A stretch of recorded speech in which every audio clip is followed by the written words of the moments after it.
a sack of potatoes, one bag of potatoes. And we are live with the best clip ever. We are talking about Mark Carney, the terrible thing a lot of Canadian voted for.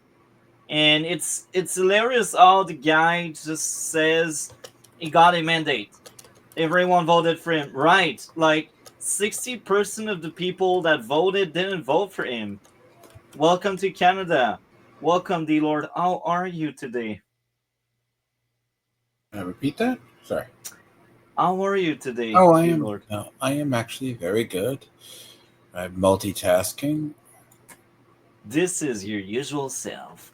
Anyhow, today we will react to the rest of the Jordan Peterson video. There's like half an hour we gotta cover. Well, And you're saying what's funny too about the mandate part, where it's like okay, technically, like it's in the point of that comes from the idea of politicians that win in a wave will sometimes say they have a mandate, or it used to be like the divine right of kings would say you have a mandate to rule. Now that doesn't always mean, like, take like the red wave that was supposed to happen in the US about a year or two ago. So like the idea of a red wave was because that's the whole thing. It's the red wave. It was supposed to happen. Just doesn't mean because it didn't happen. Sure. Mandate to be in power is rubber stamping. So it's hard to misinterpret because usually language that it gives them the right to rule or the right to be in charge, which isn't always the case. But in terms of U.S. political right, just because Trump run a referendum style election doesn't mean Republicans are in the clear. Now, if hypothetically in our midterms, if the Democrats get seats taken away from them again, that is a mandate. That's going to be more because if the liberals in the United States do not find their quote unquote footing, then we are talking about that would be a mandate for Trump could easily turn around and say that. Because if he's saying he has a like Carney is saying his mandate to be what he doesn't mean he's successful entirely. Does that make sense, Multi? Because yeah, it can also mean that, but it can also just flat out mean. I think a lot of people up there went with the status quo. So, like in the U.S., I mean, all the warning signs were there in our election for the Democrats to lose. yeah. Their own internal polling was saying it.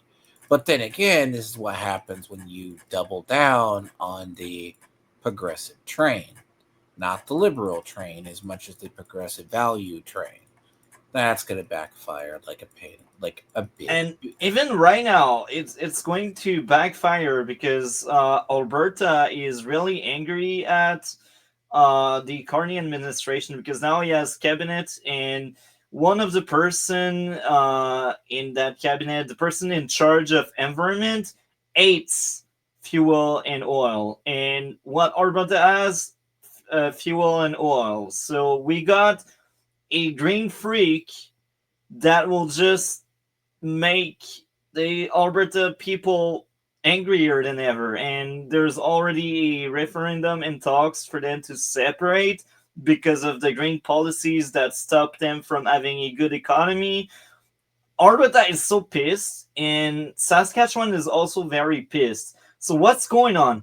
Actually, a lot, and I say a lot of people are angry at the Liberals. And they won out of fear, not out of respect. They didn't earn their place, and there are a lot of talks about maybe in a few months they will get thrown out in a vote of non-confidence if things are not getting better. And it's kind of hilarious when you really look at that train wreck.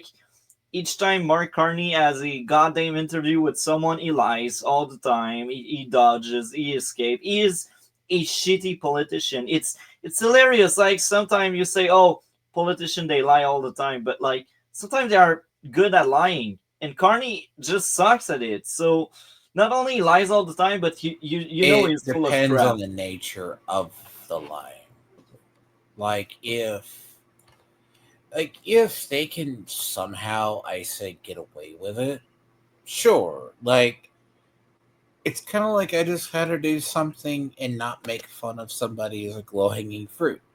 Like they have a cause that they believe in. And the other thing with Carney, he thinks he is the guy in charge. He thinks he truly won the election, and yes, on paper he did, but he didn't earn the respect of people. Like proof of it, the West of Canada want to separate, so that's just a proof that Carney is not So your guy. the thing, like with the U.S. itself, right? We notice it with our election, and it's probably stranger. Is just because the liberal policy is okay. Liberal policy and progressive policy is different than saying someone has, as I said, they took the ability that people dislike Trump, but they were also able to exploit tribal politics. You gotta understand that that's a Yeah, bigger deal. yeah. But they also thought they were in a clear more than they were. So because I've said this before,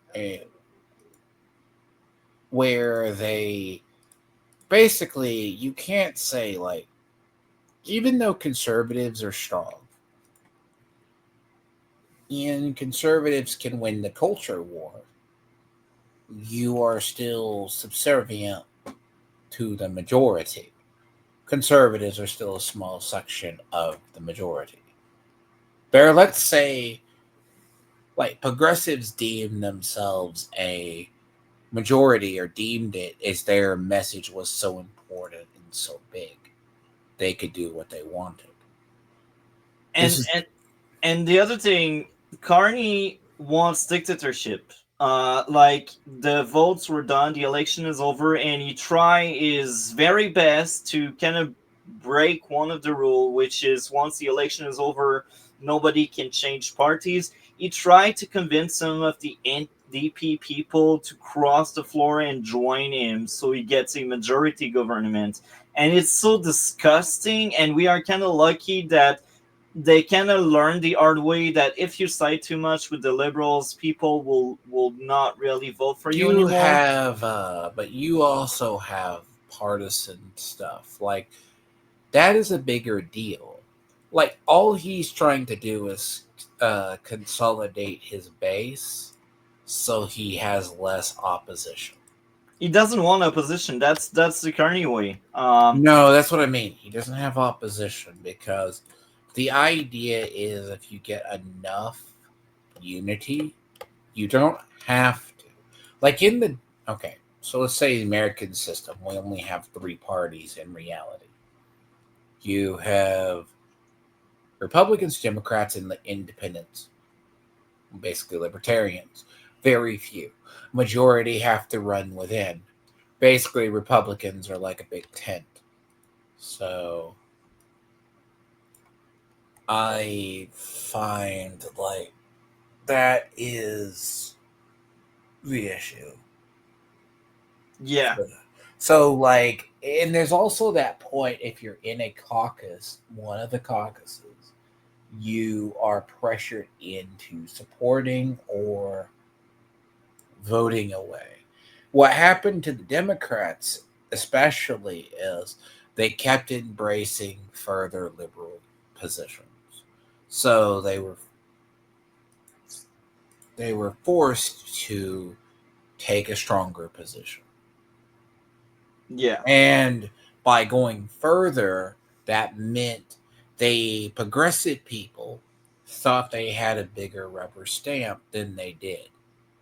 So the idea of it's not the liberals, the progressives actually thought they were winning the culture war because, on a face value, they were winning the culture war as they thought it was. Because there's an article that showed language used. Like, how much have you heard in your terms, like the term neurodivergent? A lot. Like, you hear it. What type of people do you hear it from? Psychologists and people with lots of degrees. It's usually that. So it's more of the, you think that they're at the more liberal persuasion. Like, there's terminology like transgressions. Do you not hear? Like, there's terms that the study was conducted amongst Facebook, Twitter, in like how often do you hear it? It is basically progressive language and that type stuff. I have the article up to just find it. It is used by like 5% of the population, maybe. And it's, let me see, I'll have to find it. And with that, I think it's the perfect segue. Shorten the election cycle so that Canadians can't figure out who the hell he is and rely on the apparent validity of his resume to propel him into the seat of the prime ministership. And so, what's he doing? Well, you could ask yourself that. It's like, did you know any of these things about Carney that I just described? And if you didn't know them, well, why didn't you know them? And well, part of the reason for that is, well, Carney hasn't told anyone, although he did write the book Values, but who's read that, right? But I read it and I understood it, and I'm doing my best to explain to you what it meant.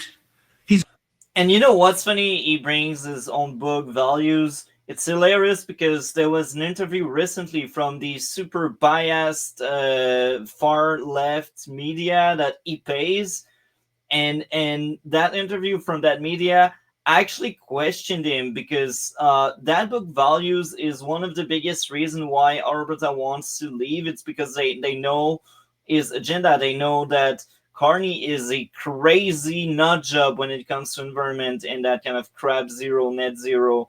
And the journalist is like, are we getting the prime minister that wrote values, or are we getting a pragmatic prime minister that will actually try to keep the unity? And it's hilarious because when he was answering that, he lied and he was like, we will look into every options. But he made it clear in that exchange that he is the value, and now we got our friend the Lord leaving, glitching out. So I guess this is what's going on. So I will screen share from YouTube directly then. But this is what's going on. Carney, the liar. That was a very surprising moment. So let's just play the rest, and there we go. Hopefully the sound will be fine. And there we go. He's got the wrong idea about Canadian values because we're not a fundamentally utopian. Oh, the Lord is back. There we go. So, what's up? What happened? I clicked the back button on something else I shouldn't have. You're coming off on a very weird way. No, as it's Okay, now it's better. okay. Now I'm putting the private chat. If you ever want to bring it up, because accidentally I was looking for an article. I didn't realize I had this as my main. This is the one from an article. If you want to bring that up, this is from an article on before the election for our election, and you go over the terms used. Few Americans regularly use social justice terms as anti-racism and toxic masculinity. And there's an entire chart where they break down. This was a YouGov thing, by the way, where I regularly use, I don't know, but regularly, I know what it is, but don't regularly use it. Yeah. It goes through all of these terms. We will look into it like after we Look into cover it that. after, Yeah. and then there's a breakdown of Democrats and that, and then it goes in to the social media thing. Yeah. So So to get back to what I was saying, he wrote a book, and when people voted for him, they didn't know he had that book, and he got challenged by the media he funds, the far left media, and he was lying and dodging the question, and he was telling without telling that he was still the guy that wrote the book, and that will be the biggest cause of Alberta leaving Canada. That's hilarious. I want to see that dumpster fire going flame. That's interesting. I like it. I want Canada to crash and burn. Describe. And if you didn't know them, well, why didn't you know them? And well, part of the reason for that is, well, Carney hasn't told anyone, although he did write the book Values, but who's read that, right? But I read it and I understood it, and I'm doing my best to explain to you what it meant. He's got the wrong idea about Canadian values because we're not a fundamentally utopian, socialist, elitist, top-down, central planning society. Well, we are about to become one. I think that book Values is what he wants from Canada. That's my reading on what's going on. Carney wants Canada to be an elitist country. It's disgusting. I want to throw up. We had a democracy. We used to have the best democracy from 1995 to 2015, and the reason is we had three party. Hell, from 2011 to 2015, the smallest party of the three was the biggest opposition, the NDP. They were the big opposition. And now they collapsed really hard because their leader was trash and he did mess up really hard. But we had a democracy. So when I hear Carney saying it's an elitist country, Carney wants it to become one. It's not what we got right now. Hopefully, it's just disgusting. I hate Carney so much. He is the worst thing that happened to Canada. Like I thought Justin Trudeau was. Carney just beats him. Carney is worst. Any thoughts on that, D-Lord? Arguably, I would say like you're one of the problems you're going to face internally is liberal policies usually, I'm not saying they don't turn out like this always, but they have a tendency to always do this one way or another.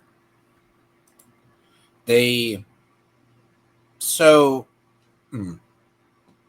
the idea that in a section you can have that core of top down, because if you look at, okay, this is partly like take the time why like you have the Hitlers and the Mussolinis of the world. Nazis actually spawned out of the socialists. They spawned, which is out of the left. Okay. That's what's going on here in Canada, folks. As I said, they spawned because many people forget this, because both fascist and socialist, Marxists, or well, even Marxists thought they were a better liberal ideology. They thought they were the stronger ideology. Yeah. Well, you're talking in the realm of,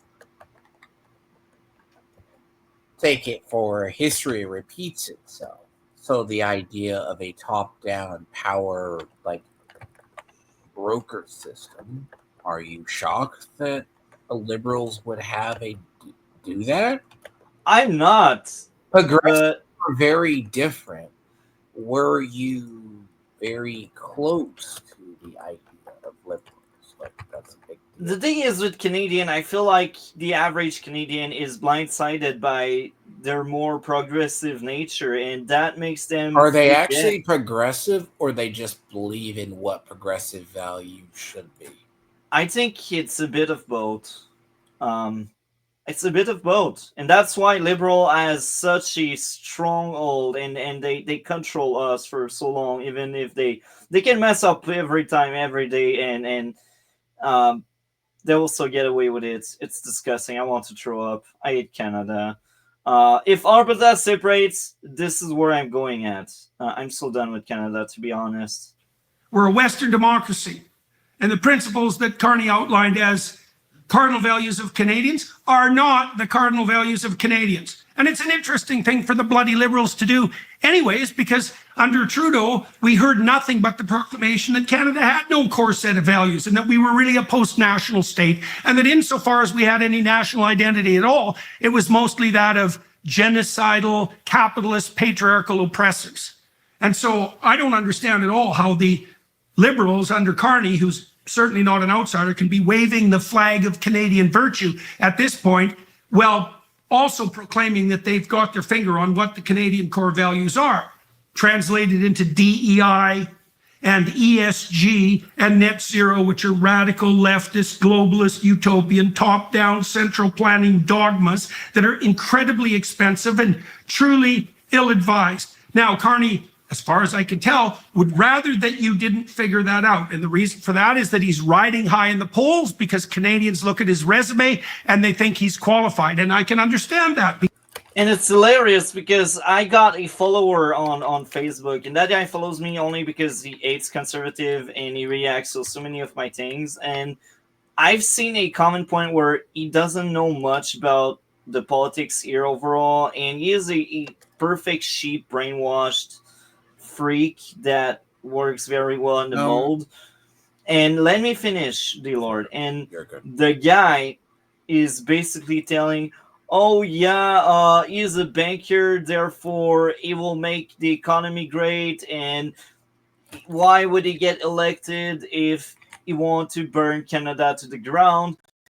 And I was like, dude, look at what's going on. And even the cabinet of Carney is a disaster. A lot of people in actually half of Carney cabinet was the same as Trudeau, and the new names are the perfect example of failing upward. Like, one of the people was the mayor of Vancouver, and under that time the guy was there, the housing crisis became worse, and now he's the housing minister. It's hilarious. It's a disaster. It's insulting to people IQ and the average Canadian. It's hilarious. I'm baffled. I'm baffled. And we got someone that failed in like 2 other departments prior, and now he's in charge of the justice system.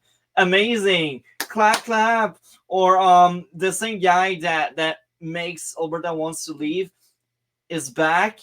It's hilarious. Fail upward and Carney will hire you. Now I will let you talk. What did you wanted to say? The Lord? Okay. Sorry. Yeah. No. Okay. Failing upwards, by the way, because I want to say first, you're noticing that the DEI trends, like Sweet Baby Inc., that was plaguing industry, like the gaming industry. Yeah. Their head. Okay. So in Gamergate, like, I don't know if you know about Zoe Quinn's boyfriend had a gaming company, and no, I don't know. Went on. So what's funny is his money, like, period, like, was being used on social justice stuff or what was perceived afterwards. Like, it links back. Like, Sweet Baby Inc., unironically, is headquartered in Canada. And when they were, like, doing South of Midnight, they were asked to do what does Cajun or influence, what does a Cajun, like, Black South, like, Creole country looks like. What would like a swamp look like? It doesn't look right. But then they had a lot of money chunked at them, and a lot of those projects that were DEI projects, like especially in games, weren't turning out well. If that makes sense. They were Canadians trying to design what looks like a swamp bayou environment in what they think black people look like, when Cajun people basically are very different speaking than even white people down there, right?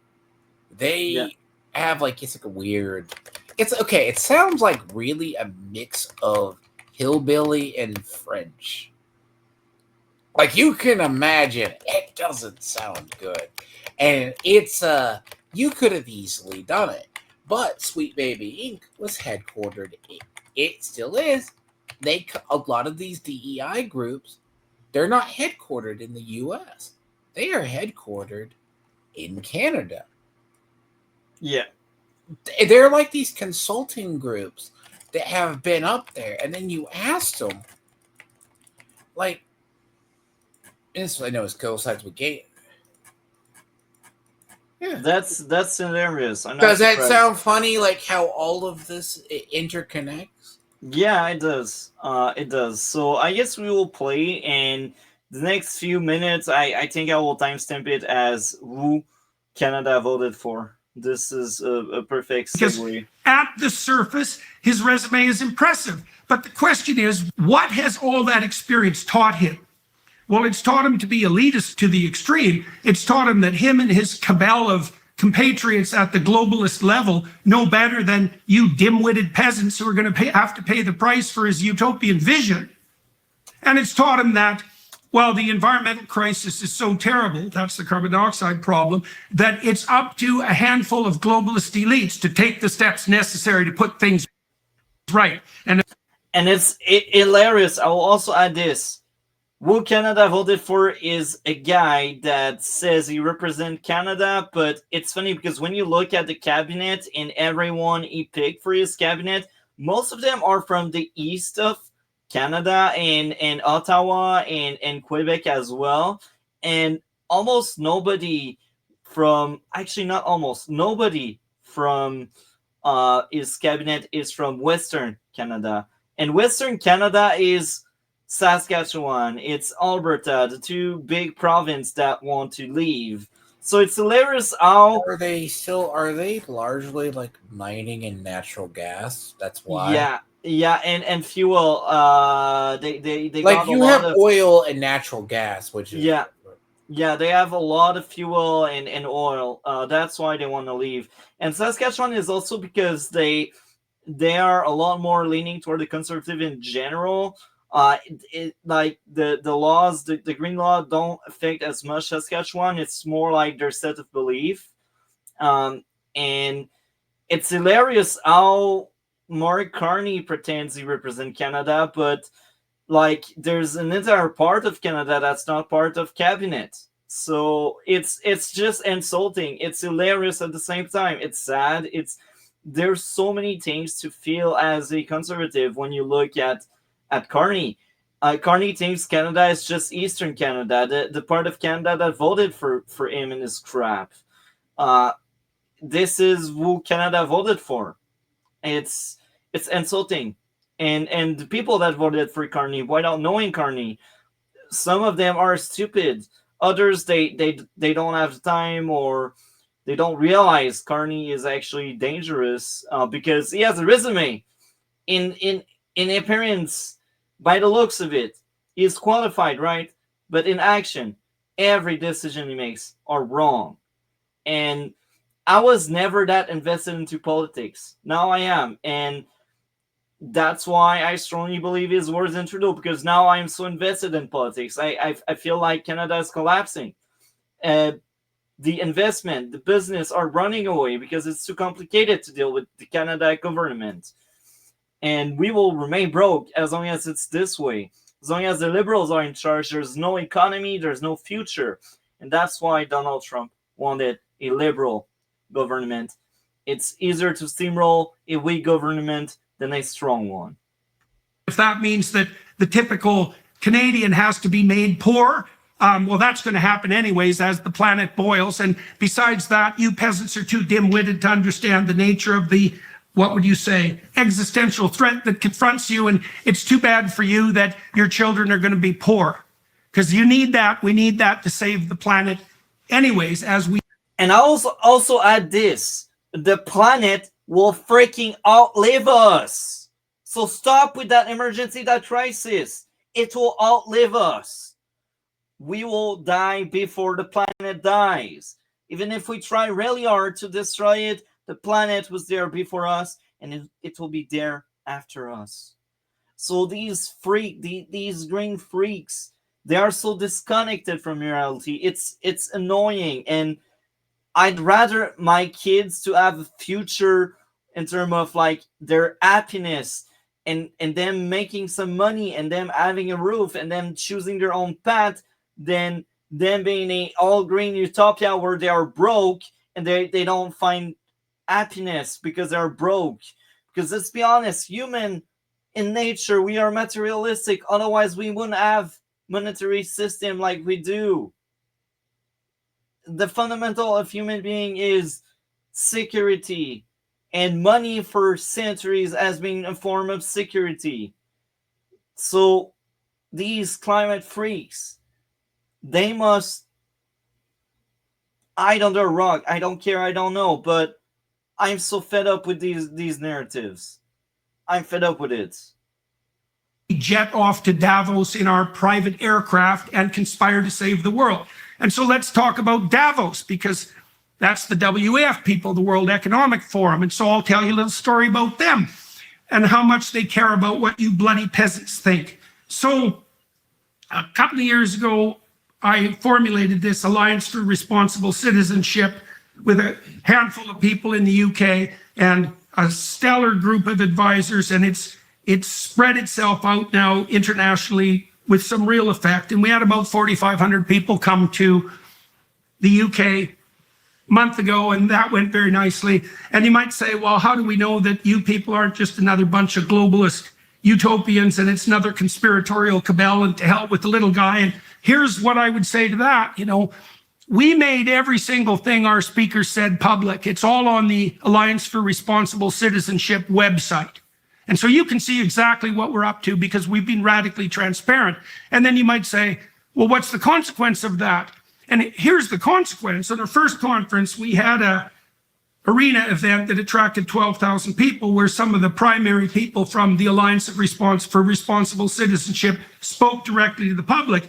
But the fact that we've released all these videos enables us now to contrast ourselves and our communication ability with the WEF, for example. So at the moment, our videos are outperforming the WEF videos by an order of magnitude. And so why is this relevant? Well, the WEF has been around for decades as the Davos globalist types conspire in their elitist bubble to manipulate. And I will also add that the WEF, World Economic Forum, is a group of rich people that want to govern over the small people. And a lot of Mark Carney ideas are from the WEF. He wants the WEF. He's part of the WEF. It's hilarious. Canada voted for an elite to rule over them. He wants the King's era to be brought back. And it's so much on the nose because we had the speech throne and we never had that in years. The speech throne is like the King of England, or I don't know crap about that, comes here and says, you got a new prime minister, and he meets with the new cabinet and every minister and the prime minister, and it's hilarious. It's like we are going back 300, 400 years ago. It's so much on the nose. People are just gullible and stupid here in Canada. This is what's going on. This is who you're voted for. Someone that wants to bring back the kings and the queens. Any thoughts on that, D-Lord? Repeat the question. Sorry, I'm listening, but The question is, Mark Carney wants to bring back the kings and the queens era. Any thoughts on that? it's the age-old question: does all monarchy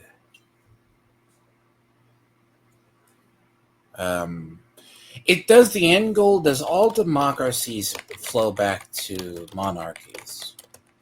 And it's the question. It's the age-old question, because monarchism, right, in its traditional sense, monarchies are. I wouldn't say it because, like, conservatives in the end, there's the arguments that a conservative belief always goes back to a strong man. Now, does power always consolidate to one strong man? Right? Yeah. Following that? But in the terms of democracy, do true democracy or true republics always fall back to a monarch? See, the problem with monarchism, it's a thing where is it the end goal or is it just part? Because you got to bear in mind, parts of the world always revert back to like a tyrant or one leader. That's like what happened with the Middle East. Middle East, you can't put a democracy there that does not go back to a central leadership. It doesn't work that way. But in the term of a democracy in the US, or let's say Canada that has that, are we prone to bring back strong men? Like a strongman kind of person. If that is the case, whether that's a king or a queen or a monarchy, like even the UK has monarchism, or parts of Europe still have it. But we have a tendency to put power in majority of the hands of the few. Because in the US, we won't ever have a monarchy because we do not. Part of it is we revolted against the king. Now, the UK has a ceremonial king or rulers. Europe still has it, but they have no power. We do put power in a select few, which can be disruptive. Now, does it come back to always a central leadership? No, because there's an argument in terms of, I would put, because as I said, the idea of a monarchism is all democracies will devolve back into a monarchy. But in the case of the US, we devolve into the point where our broader government goes into a strong leader. Because part of Vance, which was the scare tactic against Vance, was he wasn't a neoconservative. He was a neo-reactionary. Neo-reactionaries have a tendency to be linked to monarchism or going back to what would be like a strong central group. Yeah. Does that make sense? That was it does. There was a person. Because in the opposite of a right-leaning regime / whatever, it would say, okay, and you see it as he looks at potentially Trump or the person he initially followed. I can't think of the name. I forget the guy's name off the top of my head. But it's the guy who was part of what they call neo-reactionism. He basically advocates for having a strong man. So he doesn't see an issue with someone like Trump doing dictatorial actions. Now, that's a very extremely small section of conservatives. But in the case of usually liberal governments, they go to a core elite with a bunch of sheep, where you may oppose it, but you have to go along with it. Now, after every so successful group, they purge that ideology and then they just replace the quote-unquote dear leader. Like, Yeah. you can see this in the Democrats for the longest time. Republicans' downfall, or conservatives, is they always do that and they always collapse. Because even though, look at the case of liberals now in the U.S., Pelosi is all but destroyed, but she is still considered the core of the party. Yeah. So, And I'll also add this. Canada voted for an incompetent, stupid guy. Apparently, that's breaking news from today.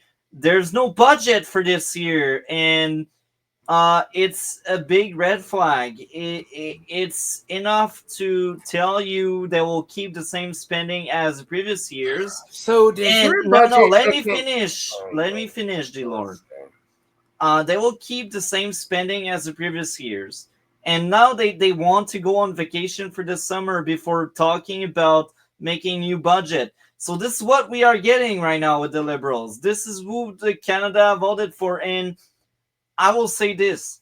If the opposition is smart, 6 months to a year from now, they will trigger a non-confidence vote. And that will trigger new elections.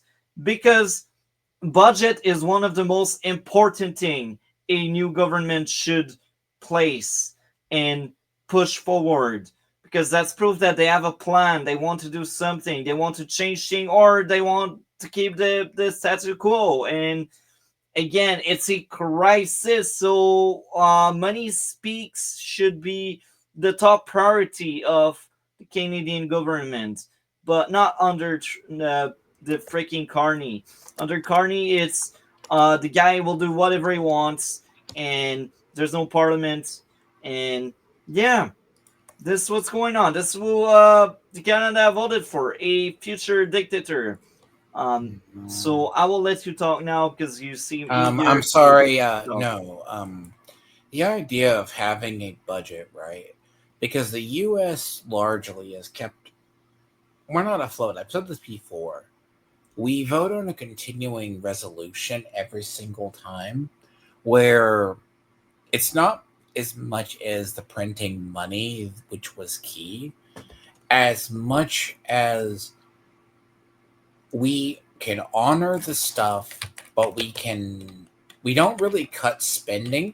Like, it's been a natural cycle where we just do not cut our budget versus we temper it out or we focus it. So it's like a steady increase in our spending. But under Biden, there was a bigger spike, like in the chart, right? Because it's in the chart. But largely what you're seeing is they call it a continuing resolution. That means you can honor your debts, but you can also increase the spending. Now, it's not the deadliest cycle. It's a deadly cycle until you play a dangerous game of chicken that leads to a government shutdown. Manipulate the planet to their own benefit, and to hell with you peasants. And the proof of that is the fact that no one watches any of their content. Well, why? It's because they haven't put any effort into publicizing their content, because they don't really give a damn what you think or what you know. And so the ARC, for example, like we're kind of a bare bones organization. You know, we've only been around for 2 years and we're still struggling to find economic purchase. And we've managed to produce a communication network that has been radically more successful at communicating with the public than the WF, despite the fact that they've been around for decades. And Carney is part of that Davos crowd. And if you think that they care what you think, then you should give some thought to the fact that this is going to be a very short election. And that the reason for that is that Carney would rather not that you didn't know what he's like or what he's up to, because he has a planet to save, and you dim-witted populists are just going to get in the way with your idiot concern for your heating and your air conditioning and the odd vacation and for the economic future of your children. And so we'll unwind right to the beginning. Look, Carney looks impressive on paper, and I can understand why Canadians think That's a sham. And even in his cabinet, when you look at it, a lot of these people are on paper really good and really smart. But when you really look at the track record, what they did, a lot of them failed in their department or the previous assessment they had. And they are just like Carney, because Carney also failed in the past. Otherwise, UK would have kept him as banker there. But like his maneuver made people being pissed at him, and like Carney is all about being impressive. Look at that. I am flashy. I am here. I exist. I am different, but I'm not. But I want to make you believe I am. So it's all a sham. He is more about being impressive during the show than giving actual results. Any thoughts on that, D Lord? It's the Obama problem. Obama was more professor in chief than he was. So Obama was a break in tradition of presidents where he did not come from a political class, or he was very quickly promoted because there was the idea of he ruled as professor in chief more than a actual leader. Now, when it came to practicality, he had to draw on the experience of those around him. His ruling was very different. Does that make sense? Because, Yeah. he came from a professor background where it was easier to do that. And the issue itself, right, is it turned out for him to fight the war on terror, he had to go become either the special forces person in chief with special forces operations out of the ass, or drone people to death. He became one of the world's biggest drone users. Okay? Yeah. So much so, the liberal people thought he was committing genocide with drones. But that was a practicality response to him learning how to adapt the war on terror.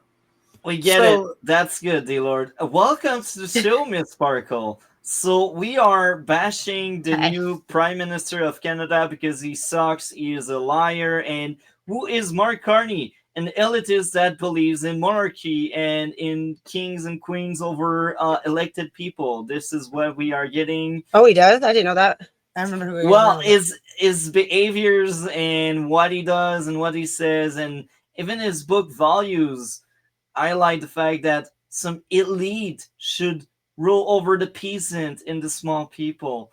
And of course, a lot of the people that voted for him, they never read the book. They didn't even know he made a book. They just that's voted hilarious. for him because he was on the progressive side, right? That was it. Like he was. Exactly. Was a conservative, yeah. Exactly. And even when I was talking to a lot of liberal voters, I'm like, did you know he had a book? Did you know he actually made it very bad for UK banks when he was a banker there? Like every he wasn't there that long either. Yeah, from like what I read. Yeah. It was called Carnage. Because basically he made every rich people richer, and everyone in the middle to the bottom class, they all crashed. And even some of the rich were like, it's bad, we hate you, get the F out of here. Yeah, it said that he made it to where it's going to be stressful on the. That's what Bing said. The AI said he made it where it's going to be stressful. It made it stressful for the person that took over the bank stuff. And I'll also repeat some of the things I said because I don't know if you were here watching when I was saying it, but now we got the cabinet reveal. There's 28 person in the cabinet, and 14 of them were from the Trudeau administration. So they were already around when everything was shitty, and they are back because they can only fail upward under Carney. And what does that sound like? Biden's administration. Biden's administration The joke with Biden's administration was actually it was just a continuation of Obama's administration because half the officials there that either he went to or used were advisors who were linked to Obama's or the people around them. Yeah, So it was basically Obama's third term. Yeah, exactly. This exactly what's going on, and to add more, he was asked question about that cabinet by a lot of people, even people from the media he is funding, and these were very challenging, and he was dodging and lying all the time. And I know politicians, they do tend to lie a lot, but at least some of them are good at lying, or some of them you're like, okay, he's good. He knows his jam. But when you look at Carney lying, it's insulting to the IQ to whoever is watching or whoever is asking the question. And when it's a question from a woman specifically, you can tell how condescending he is, how patronizing he is in his responses. He hates women. That's not very progressive of him. Yeah, he hates women. And it's funny because when you watch a lot of independent journalists, they're like saying the same thing as me right now. They're saying that's not really progressive of him. He only answers that way when it's a woman that asks him the questions. Yeah. It's funny. This is what people voted for. Is this still the not interview? I keep thinking it was an interview. The thing that Jordan Peterson. Or are you still talking about the thing that Jordan Peterson did? Yeah, we are finishing this tonight because there's like 20-ish minute left to that reaction. But to close off on the fabulous cabinet, so there's 14 people from the previous administration, and the 14 new ones are other people that only fails upward. One of them was the mayor of Vancouver. And I don't know if you know much about Vancouver, but Vancouver is one of the worst place when it comes to housing. The housing crisis is terrible. I do know that because I have a friend who's in actually, which who might be in the chat when I say something. But he lives there. He lives in Vancouver. Yeah, and he told me that that mayor is the biggest reason why the cost of housing went so high. And now the same guy is in charge of the housing crisis in Canada. The same guy. So how will you solve that? Yeah, it's not very good. And another guy that fails upward is the immigration guy. The immigration guy destroyed everything in his wreck because liberals, this is what they do. He's back there again. He is still in charge of immigration. And we have an immigration crisis. So there's like no change in any of it? Nothing changed with your...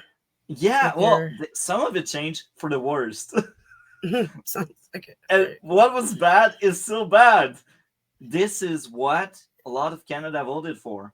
And it's hilarious. That's one of the last few things I will say before we keep playing that video. But he pretends most Canadians voted for him. And when you really look at numbers, 60% of Canada didn't vote for him. And he is in a minority government. So his power is really fragile. It's weak. It's not a strong government. And to add more to this, more fuel to the fire, Alberta wants to leave because of liberal policies that destroy the economy over there. And the same green freak that ruined Alberta economy is still in charge of the environment department. So it's hilarious. It's more of the same. People voted for more of the same. Why? Because is it just stupid. Because they don't like conservatives, or did they? Were I know that Trump. Yeah, they hate. That's what I was gonna say. I know the hate Trump things seem to be. They were scared of Trump, and I will also add this: the liberals, they control the media, and the CBC and the Radio Canada and CTV. These are our three networks that are media, and they are all funded by the government. And the liberals during the campaign, they kept injecting a lot of money, and a lot of these people at CBC and CTV, they were in a campaign to ruin Pierre Poilievre's image, and they were laughing at the opposition, and they were insulting conservative. And most of these people in these big medias, they are liberal biased, and it's basically a brainwash campaign. It's basically propaganda tool for the liberal government, and this is what happened. People are brainwashed here in Canada. That's why we keep electing the same crap. Now that being said, yeah, but did you say that there might have been a little bit of a rigged corruption type thing, like them taking the ballots home and more than that, I don't know corruption if doesn't care. The problem. Dear Lord, let me finish. I don't know if you were there, Miss Sparkle, when I said that, but apparently one of the deputy of the Conservative had his family kidnapped by Chinese operative. Really? Oh yeah, I think you did tell me that. Yeah. And he needed to step down. So of course crazy. it's rigged, and there's corruption, and they did so many recounts. It's crazy. And every recounts, it's funny, liberals were winning all the time. And we also had some people that were voting by mail because they wanted to try that. And in one of the county where there was one extra vote from the liberal, apparently one of the person that voted block, which was the biggest opposition to the liberal on that county, had voted block by mail, and Election Canada were responsible of messing up with the post, and they returned the vote to the person. So when the person learned that the Liberal were winning by one, that person went on the internet saying she did the right things. And that's true. She did everything right. It was on Election Canada that messed up there, and they opened an investigation. So this means we will have a challenge on that county where the Liberal will do a new election with the bloc to see who wins that new election. But it's hilarious how we got so many irregularities and so many weird things happening, and yet they struggle to secure a government. And even there, after the election, Carney tried really hard to get some of the NDP people, one of the opposition parties, to get on his side.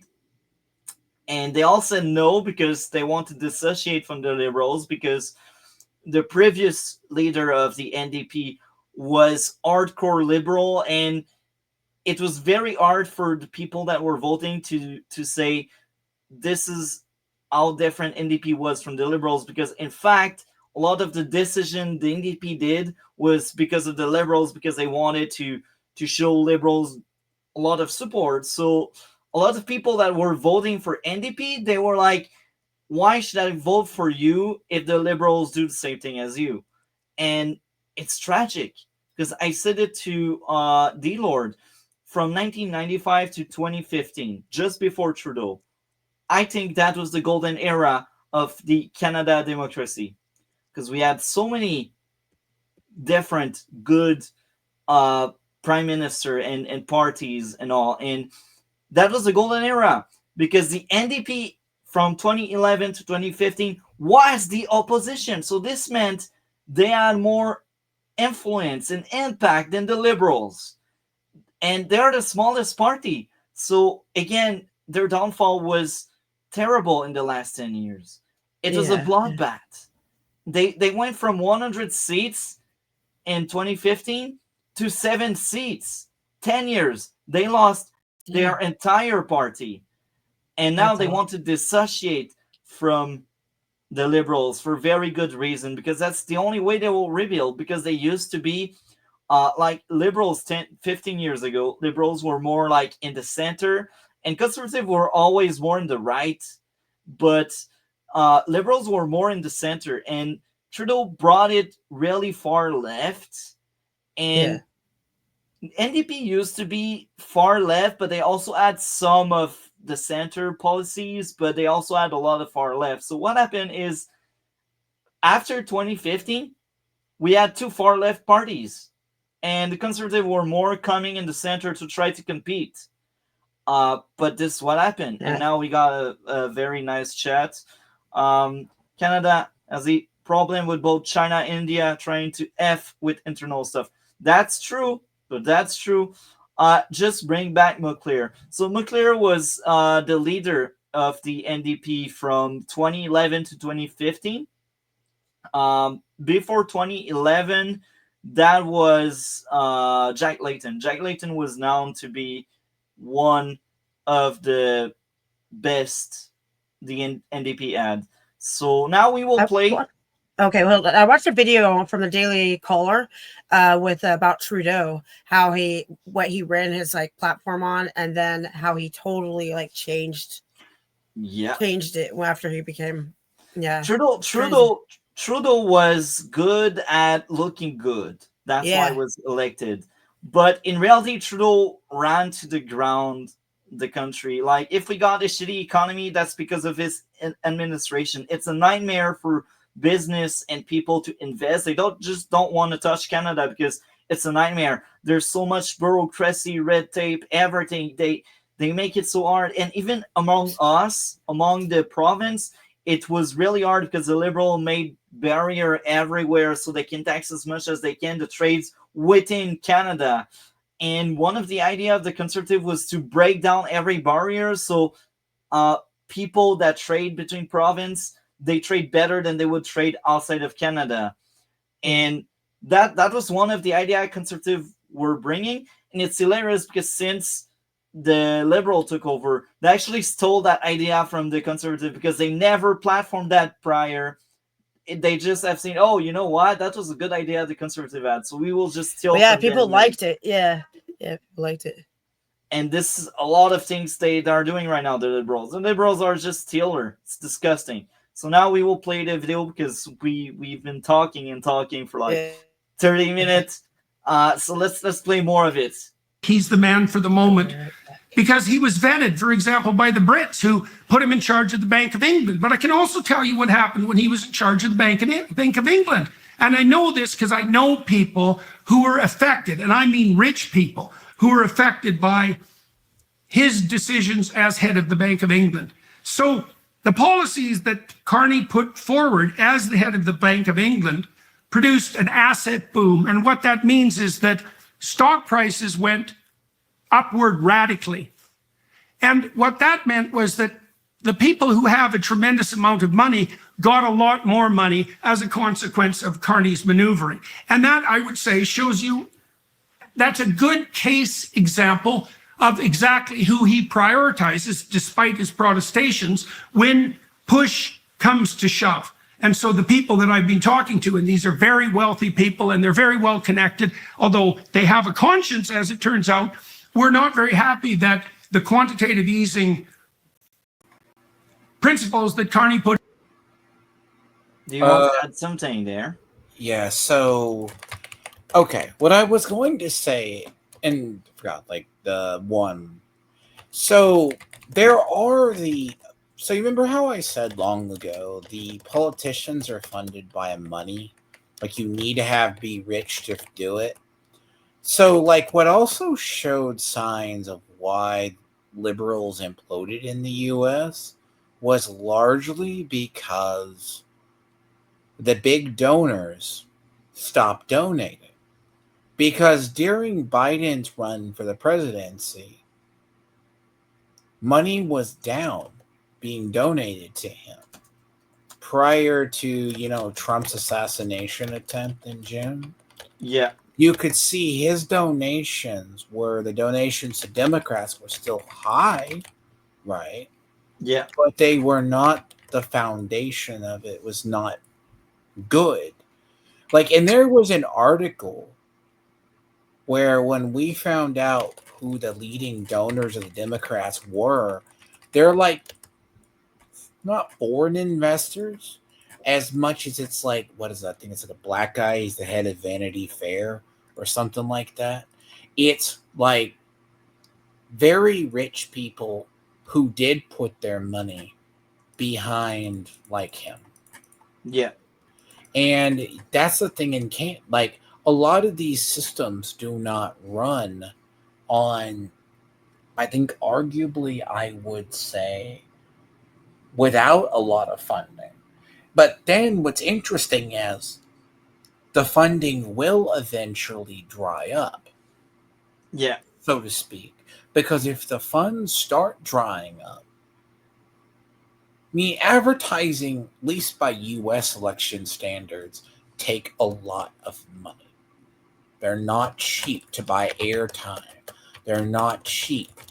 Now, your cycle is very different up there. Now, it also takes some of that money goes to pay for sponsorships, so to speak. Because what I was going to say is corruption does not care the political leaning. Corruption only cares where the standing goes. And this was the issue with a lot of the tech bros, as an example. A lot of them, like Google and Amazon. Because, one prime example, Zuckerberg, as soon as I think, Trump at one point, of course, everyone knows Zuckerberg flipped, last time, back to Trump when Trump got into office. But he did it very quicker this time around. But as soon as it felt viable, Jack Dorsey, particularly Jack Dorsey, but the head of Twitter, thought, after he got out of power, they immediately had no qualms getting rid of him. That's interesting. But what's funny, when the tides turned, with Google, Apple, all these corporations, they all came, prior to the election, came back to supporting Trump. Because they knew he was influential. So that's just politics talk, and we will play more of this think video. of that. And you look at Google and you look at it. Now, what's funny is if you look at Trump's policy, and he has one policy that does concern me. He is very much on board with advancing AI. Now, that is a thing of maybe that's the political payoff in the semiconductor and the AI development to pay back the tech bros. But they are largely, like Bezos, all of them, the ones who would normally back Democrats, backed Trump and backed conservatives. Yeah. But there's place in the aftermath of the 2008 financial crisis made the rich much richer and the rest of everyone else, and that meant everyone but the extremely rich, substantially poorer. Are you tired of being held back by one size fits? No, pause. I clicked pause 3 times. Are you tired of being held back by one size fits all? What does that mean? They barely have one size fits all, though. Healthcare. And so that's an example of what happened when Carney was running the Bank of England. And so there's no evidence that he's like a friend of yours. Now, then we might address another issue. It's like the issue of Trump and his saber rattling. Well, the accusations that have gone out with regards to Pierre Poilievre is that Poilievre is just MAGA light. You know, he's a Make America Great advocate, which he's not, by the way, and that a vote for Poilievre is really a vote for the Trump types. Well, let's see what Trump himself thinks. Well, a few days ago, when this was recorded, Trump came out and said he didn't give a damn who ran Canada. And so, you know, we can conclude from that what we might as Canadians. One thing we can conclude, and, you know, you want to put this in perspective, is that the new American administration has a lot of countries to keep track of. And Canada is the US's major trading partner, and we should get some due consideration. But that doesn't mean that the new administration has had Canada in its sights, so to speak, or even understands the Canadian political landscape particularly well. And it's my impression, and I've done some digging, that Trump didn't understand that his comments about Canada and the tariffs and his threat to turn Canada into the 51st state would be utilized by the Liberals to resurrect them from the well-deserved death they had already managed and to raise them up above the Conservatives. He didn't know that. Now you could say, well, he should have. It's like, yeah, fair enough, but it doesn't. Now, I gotta mention something because Trump is brought up. And we will react to a Trump and Carney meeting eventually. I don't know if you guys have seen it, but that was a bloodbath that was hilarious. This was telling how much of Carney is not a politician. He sucks at politics. So eventually we will react to that. That will be a funny talk, but that was a bloodbath. And it's funny how the entire campaign of Carney relied so much on foreign interference. We said China, also Trump, because the entire platform of the liberals would be, we won't be the 51st state, we will be Canada strong, we will be this, we will be that. And then the first meeting Carney has with Trump is a bloodbath. It's a disaster. And what did he did say he the want same to... thing about like Iceland or Greenland or something like that too? That Trump, I think Trump's hot-headed sometimes, just like spouts off like. Yeah, and the funniest thing is, we are now a full week after that meeting, and Canada has no deal whatsoever with the U.S. So nothing progressed, despite Carney taking a flight to the USA, and they had the talk, apparently an hour talk, behind closed door without cameras and all. But considering how bad it was in front of the camera for Carney, I don't think he got anything done even after that half an hour. And I will also say this: the UK got an amazing deal, and China now has a deal. So everyone has deals except for Canada.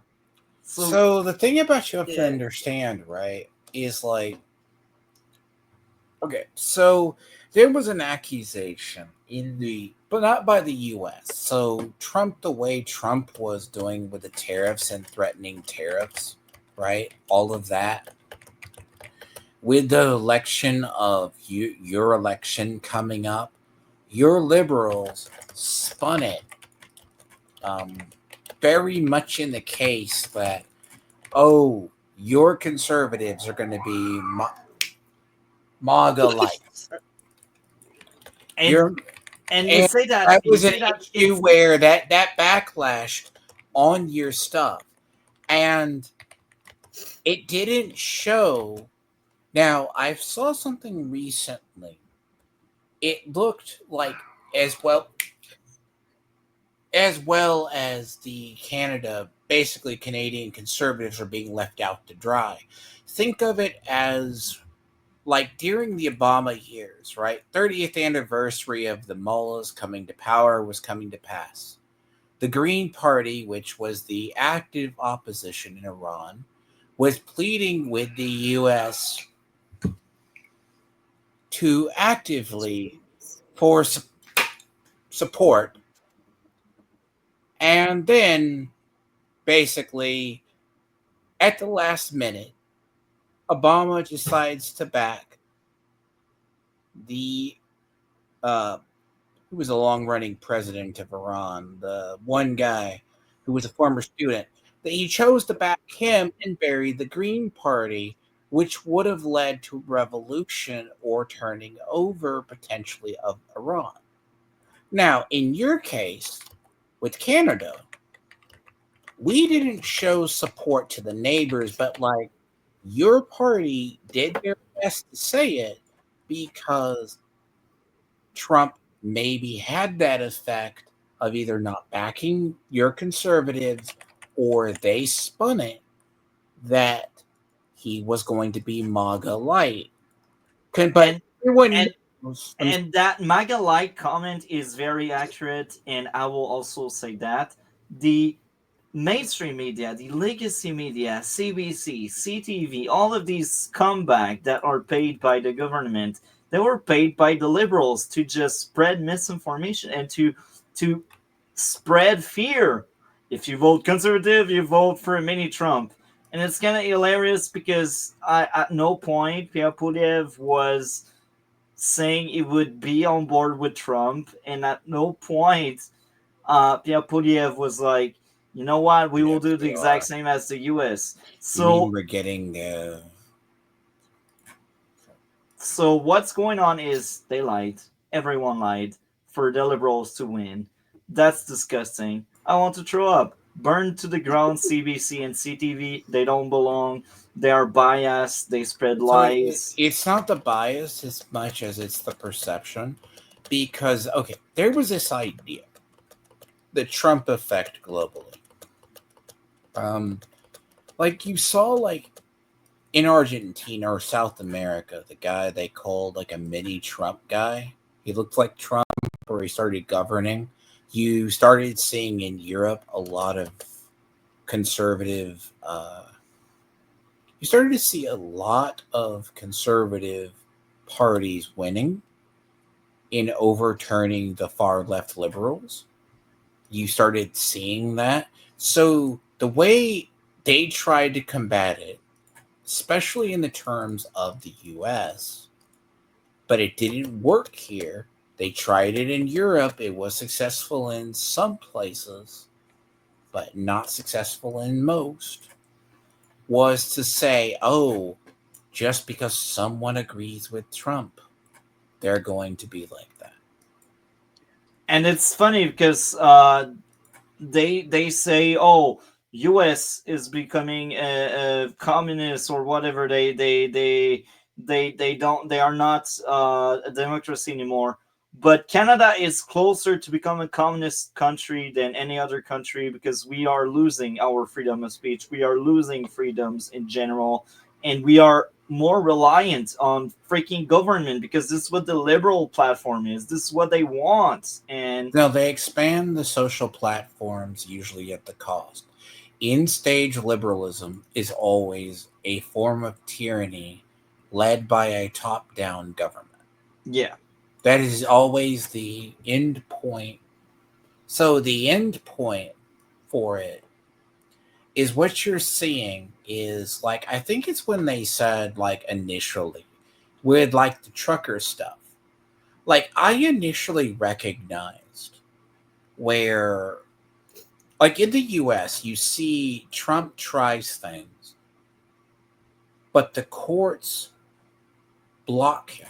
So he can do all these executive orders he wants, but the courts can block him. And it's been both conservatives and liberals both blocking him. yeah, So the idea, right, is up there. What didn't help you guys after the trucker thing was the fact that your Emergency Power Act left a lot of them, the people, to be imprisoned. So yeah. basically, Trudeau's regime could It was tighten this tyranny. up, could tighten it.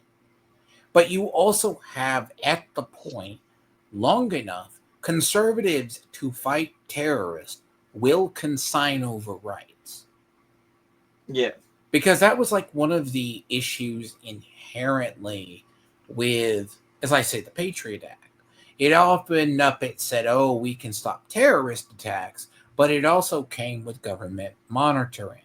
But in the case of Canada, when you did the Emergency Powers Act, it allowed them to seize bank accounts. It yeah. allowed them to freeze people out. I don't know if you heard about Nigel Farage in the UK. That was the mirror what was done. That is like, at worst comes to worst, a president in the US cannot dictate and call martial law. They can't go down into Congress and remove them with military or say, We need oh, that. We need that here in Canada because freedom are dying here. So with that being said, just before we play, I must say something I already said in the past. I don't know if I said it on stream, but I will say it on stream now. Is I thought my entire life I would live in Canada, I would be happy, and I would have my kids here, and my kids probably would stay here as well and all. But after this current election we just had, I'm scared of the future and it's bleak. And if the liberals are elected again in the future, that like there's no future. It I I like a lot of the socialist idea, but I don't like the socialist agenda overall because people won't be able to climb the ladder. More snakes than ladder. This is the future of Canada, and I don't want that for my kids. I feel like my kids need freedom. They need freedom in speech, freedom of what they want to do in life, the job they want, to rise them up the way they want. And more snakes than ladder is not freedom, it's imprisonment. I don't want that. And yeah, if liberals are remain in power, I will save some money and I will most likely move. I don't know where exactly where for now because again it's in a few years. And I want to buy something so I have security and safety where I want to go. So only time will tell. And again, if conservative they do win, I will keep hope because I will be like, okay, Canada is not that doomed. It's not that bleak. But if liberals they keep being in power, I'm not staying. Um, I My don't know how state long. is really bad. It's very progressive. So It's won't want to move from my state. no, let me say this, but so there was a danger when conservatives got knocked out of power. So theoretically, right, take an example of a generational shift. I forget which one it was, because it's like usually we have referendum elections around every single time. Like for a party to be in power for like 12 years here is pretty big and pretty far. So like I forget which election it was. Like after it's like the neocon, like so you had 2010, you had '08, the election of Obama. You then had like 2010 was the ability for the US to come back and at least come back with the Democrats because the neocons for the last 2 years of Bush's presidency, he was lame duck and conservatives were on the decline. But there was, when it comes to a generational election, so basically if Trump was not elected the first time, you risk that slide like Canada had. Yeah. Where you have not just that, you also have a decline in what people look at, like in a democracy like what we have. Does that make sense? Yeah. Because when a generation coming up is very formidably introduced or a type of presence, because what happens is after a period of time, those governments start going top down. So what we saw is not just when Obama got elected, as an example, I go to that. You started seeing a tonal shift in state departments. Trump to this day, largely people who were trying to come after him were Obama appointees. And the DOJ was our lifetime appointments until they choose to retire. Now, with that understanding, you saw a cultural shift against conservatives where they solidified it, and that's when you start to see the weird, oh, conservatives don't like trans people, stuff like that. You started changing the actual, what looked like the changing and shifting culture. So conservatives had a harder time gaining a foothold. Yeah, So that's true. That's what's going on here. And And- I think that's a nice parallel, and I think it's the perfect moment to play more of the video because I see time runs.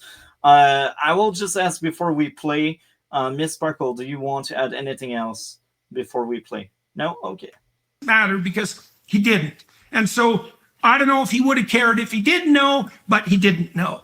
But the upshot is the Liberals have leapt ahead. Now, then you might say that's no problem because Mark Carney, man, he's got the international cachet to put that orange-haired son of a bitch in his place. And then you might think, well, what does Trump think about that? And what Trump said was he'd rather negotiate with a liberal. Now, you could say, well, that's because he thinks Carney is much more confident and competent than Poilievre, who he described as no friend to him and no friend to the MAGA movement, by the way. Or you could read it, and I would read it this way, knowing something about Trump, that because Trump is radically pro-American and because the free trade era has radically come to an end, that Trump is looking at Canada thinking, if Canadians are foolish enough to elect that piker Carney, who's a retread of the worst of Trudeau, although much more effective on the managerial front. It will also be worse because, again, I talked about the cabinet being more of the same, and even the new added elements are much worse. So that Jordan Peterson is right on what he says. It's hilarious. Canada is not taken seriously anymore, and for very valid reason. Our economy is trash. The Bank of Canada is collapsing. It's in the red because of the Liberals. Congrats. Really good job on that, Liberals. Let's say, then we'll be able to crush him extremely effectively at the negotiating table. We have contempt for everything he stands. It happened last week, and we got crushed really badly. It was humiliating for Canada that UK and China got deals before us, and Carney was meant to be the guy to deal with. Here's the thing. I'll tell you how bad it potentially is for you. There's his name is. It's like a Peter. It's a British guy who does banking. He basically, it's a financial channel. He basically showed the effort. He showed 10 or 15 years ago, you guys in Canada were earning more than the average American. Yeah. Right? But now we earn less. Now you are literally earning. And I saw this from him, and he looked at why Canada is actually declining. Canada itself, as Patrick Boyle had a video on what was really going on with Canada, where you're earning on par 60 cents on every dollar that Canadian Americans earn now. That means your earning power is gone. Yeah, and we are about to get kicked out of the J7, and it will be worse with Carney because he's all green energy. And that would be a real good thing for us Americans as we pursue our own self-interest. And so if you think that Trump is intimidated by Carney and his international expertise, you don't understand the Americans, and you certainly don't understand Trump, because not only is that not the case, and I know it's not the case because I have extensive contacts in DC, which I have carefully developed over the last 5 years, precisely for moments like this. And they tell me what's going on. It's not like Trump and the MAGA Republicans think that Carney is a credible, canny negotiator that's going to bring them to heel. Quite the bloody contrary. And it makes sense because he's not a politician. Every time he speaks, you can smell the lie. And a good politician can hide some lies and tell half-truths that are real. And you're like, the guy makes a point. Even if he lies, he makes a point. But with Carney, it's just lie after lie. And it stinks. You see it. And you're like, I cannot take you seriously, Carney. Now, can Poilievre step up and do a better job than Of course Carney? he can. Well, Canadians tend to get overshadowed at the bargaining table with regards to the Americans because they're very canny negotiators.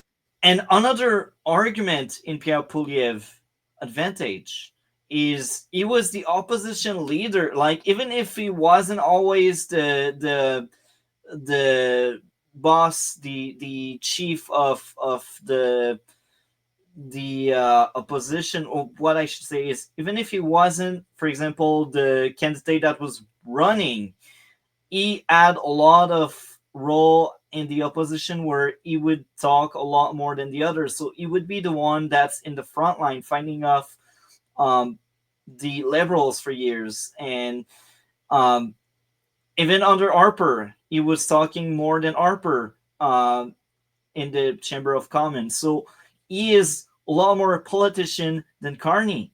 It's his carrier. And again, Pierre Poilievre, that was his first election as the leader of the party, but it wasn't his first rodeo. He's been in politics for his entire life.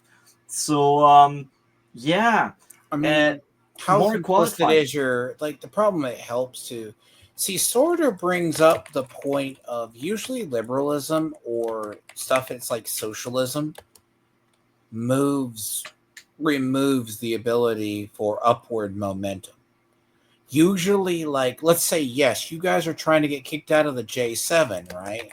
Yeah, You are What's the seen J7?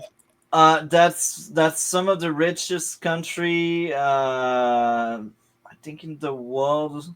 I think it's one of the summit. it's probably one of the top earnings because Yeah. we Countries used to that call it like the G8. Now it's like the G7 because Russia's earning power. We kind of kicked them out, but like oh, you okay. have like the concept itself, right? Is when I say earning power, like it was very cheap for companies to go to Canada to earn like about either a place. You It's could no go to longer like that because of you the could red tape. go and the cost of living, but then they started to raise your guys' cost of living up there. Yeah. Yeah. So the idea itself is okay. So earning potential goes down as a whole. You Yeah. hurt your economy. You have a person coming in that's promising for green jobs. What's Yeah. the first to go under green jobs? You're talking about how Alberta, which they're like largely coal, natural gas, or oil. Yeah. That's going to largely But go we cannot against. export them anymore because of the liberals. But now I will answer that question. I think Carney will slow down on the green energy thing because Blair, who is likely giving him advice and who is basically controlling Starmer now, has said that net zero stuff has gone too far. I will be honest with you, Indirect Solder. I don't know how much of the independent media you are watching, but even in the CTV and CBC aspect, is getting questioned by everyone. Are you net zero Carney or are you pragmatist Carney? And he lies and he walks around the question and he is still the same.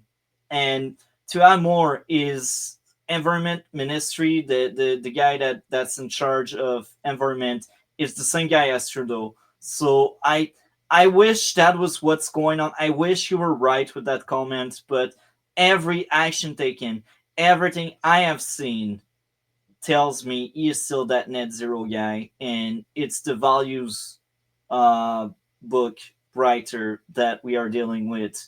And this is why Alberta is most likely very angry of what's going on because they were told it's a different government. They really had good faith. They wanted to work with Carney, but Carney doesn't want to work. He is my way is the only way. This is the Carney way. The So issue is how close are you guys following the British track? Because very close. Starmer is. I have to see if Sorter's talking about the same person I'm thinking of. That's Chris Starmer, who's causing all the issues in the UK currently. He's the head of the one, and they've been trying to oust him. He was the one behind adolescence. Like he said, there's a toxic masculinity crisis and all that. There's a lot of stuff you see out of Starmer, which Yeah. is the future of liberal policy. Yeah. That you guys should. I don't know how you guys didn't catch it. Yeah, I will answer to that. I'm not saying that his ideology will change. I'm saying that if Blair has his way, he will slow down because that crap is very unpopular. I agree with that statement, but again, here's the thing: we got the same people in charge, the same environment people, and again, even if you realize it's unpopular, he made no stance to change anything. The bill C-69 that stop us from making pipeline and stop us from selling our resources overseas is still in place. The carbon tax, even if it's reduced to the public, the companies they still pay it, and it's just telling me he wants to look better, but he doesn't really want to do better. And that's the biggest disgusting thing about the liberals. It's all about the looks. It's nothing about the actions, because every actions prove that it's the same administration, maybe worse. Um, yeah, again, I like what you bring up. I I think it's good things that we got Blair around, but um, there's more competent that needs to move around to solve what's going on. But Blair also had the backlash against him too, because what's funny about it's like even Nigel Farage, who was debanked by the liberals out of fear, still has like these. There's the argument even Sargon's made he's not the one you want. Like there's something Yeah, that's about fine. And Hendrik Solder, even if you said it was good, that's fine as well. Like, people have every right to say everything. Like, I I enjoy having constructive discussion. It's always fun, and even if someone disagrees with me, let's have a talk. I like it. Um, You gotta agree with us on everything. We're so yeah, smart. yeah, yeah. Do you Yeah. want to add something, Miss Sparkle? I did, but then totally went off of it. Now I forgot what it was. So never mind. Sorry about that.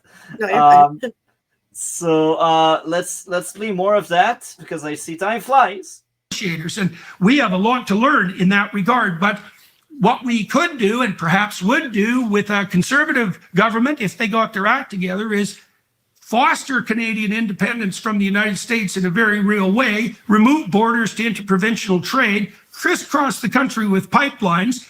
Apparently, that thing across the province will already take place, because the Liberals, they like to steal the Conservative platform. So that's a thing that will already be done apparently by you July need a 1st. momentum, because let's assume that your greatest export is your natural resources, right? Yeah, So you need an energy policy / okay, let's say it's like having a lumber industry, right? Lumber industry, you'll have to find a way and have that market created. yeah, That's part of the Grandpa whole owns a thing lumber mill. where, and a lot of this is like, it's weird that, like, okay, take Iran as an example. Like, Iran in the modern era used to have some of the world's cheapest gas because they could get it out of the ground and they could refine it there. yeah. They changed the policy. Then they started paying 50% or 60% more in gas. They don't want to do it anymore because it costs too much, and that's a nice tension there, Yeah, D-Lord. you But got to think about it. A lot of this is with the trade part. It's not that you need with trade. Trump's whole thing is he is the consummate deal maker. He wants equivalent trade. yeah, That's the trick. Let's assume Canada still has rare earth minerals. Let's assume we still have to get steel from you, coal, various materials. yeah, You gotta make that at least worth it. And I don't know, like trade, what China cares about oil, gas, coal, certain minerals. They'll come to you for that. You Yeah. gotta make yourself useful. yeah.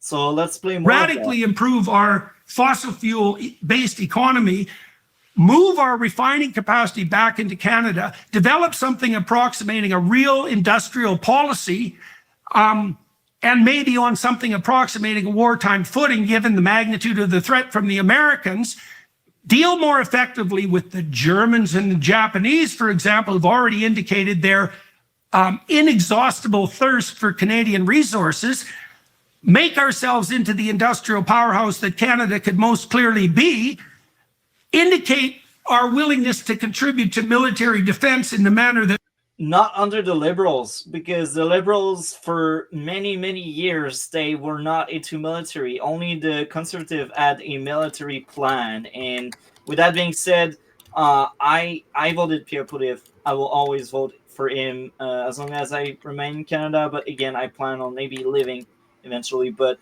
yeah, liberals they won't reinforce our military. They don't want this crap because it's too violent. It's too warlike. It's And not yeah, that. Think about it this way. It was what ruffled a lot of feathers with like Trump, especially with NATO. You look at countries that contribute a lot to NATO or the UN.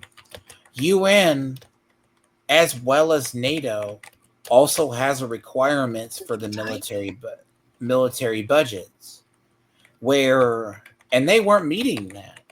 And there's parts of people in Europe, they go, well, if we need a military, we have to go to the US or a UK or someone who's invested in their country's military. Like Germany, like sort of would know more about this, right? Like all these people like Canada, like you got damn good soldiers. I think like one of the top special forces sniper shots is currently held by a Canadian. Multiples of them.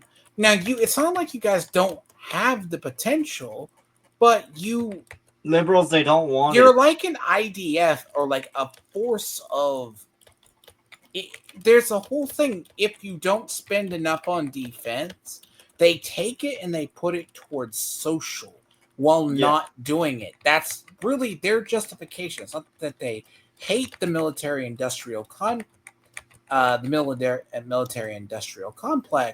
It's more or less they don't constantly spend to update their military or keep it running. We used to, under the Conservative, we had a strong military. From 2006 to 2015, we had a strong military. Multi, do you know this sorter's Greek? Do you know that? He's Greek. That's why I thought so. That's why Dragon Man mentioned that he might know more about this. He's from Greece. That's interesting. Well, that's good to know. But again, under the Conservative, we add fundings, we add good military, and now we don't because the Liberals they don't want that. We should, given the necessity for that in an increasingly unstable world, signal to the Americans thereby that we're willing to pursue our weight, but that we don't bloody well need them if. And I will also say this, parts of Piapulia platform as a Conservative was to say, you know what we could offer to the US is asking for less protection because we will protect ourselves parts of the northern hemisphere that the US don't necessarily can protect, like Runland and these seas and that northern part of North America. And that was part of the Conservative. They wanted to direct some money to the military because they knew we were lacking military and we are a joke. If there's a war tomorrow, we are steamrolled by even the weakest country. I can bet on that. Push comes to shove, and then sit down with them at the negotiating table like a real competitor and contender and potential ally. And if you think it's going to happen under Carney, well, you can take Trump at his word. He already indicated his contempt for the liberal types. And he said that, he's no friend of Polyev. Well, you want to read behind the lines a little bit. And as far as I can tell, what that means is that Trump would rather deal with a contemptible, weak-kneed liberal than with a conservative who actually puts Canada first. And the Conservative that puts Canada first was a politician for over 20 more than years, and he was in one of the strongest Conservative government, being the Stephen Harper government. So that guy is more than qualified, while Carney is a banker, a failed banker. So this is what Trump there's wanted. a concept of, okay, let's assume the conservative guy won, right? There is the argument of, you'll often hear me say this, and Sorter knows why I do this, why I speak how I do on it. Arguing with a progressive and arguing... It's a waste of time. It's different than arguing with a conservative or a liberal person. It's one of those strange things where Trump... I think they're both equally difficult. Trump also has to basically, at the same time, has to negotiate. He had to live through and argue with Democrats who've been arguably had that same policy, net zero, which doesn't work. You can look at California and its energy grid issues. And it's therefore like he would probably have gotten along better with the other guy, with even though he would have more competition. He would have been your conservative guy, and I'm sure you remember.